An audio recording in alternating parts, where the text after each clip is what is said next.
Understanding monarch's rule in English. Hello, everyone. Today, we're going to explore the phrase, monarch's rule. This is a fascinating topic that touches on both language and history, and I'm excited to share it with you.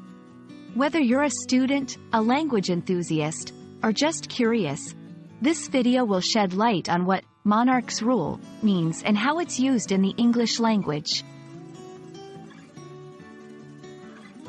Let's start by breaking down the phrase.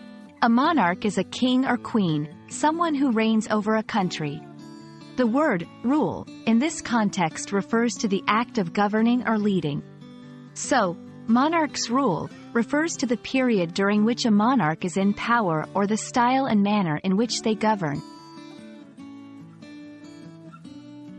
Understanding monarch's rule also involves a bit of history. Monarchies have been a common form of government for centuries.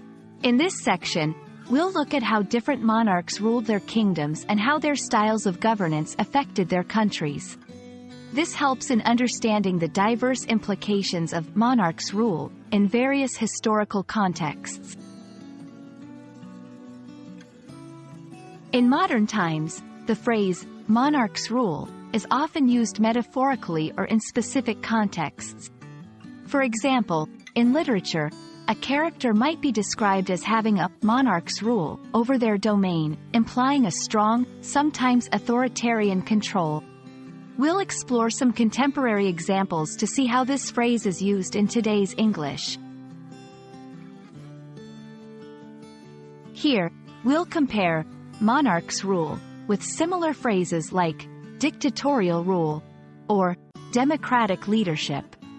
This comparison will help highlight the nuances in meaning and usage, deepening your understanding of these political and leadership-related terms in English. I hope this video has given you a clearer understanding of the phrase, monarch's rule, and its place in the English language. Whether you're reading historical texts, modern literature, or following current affairs, this knowledge will enhance your comprehension and appreciation of the language. Thank you for watching, and keep exploring the wonderful world of English.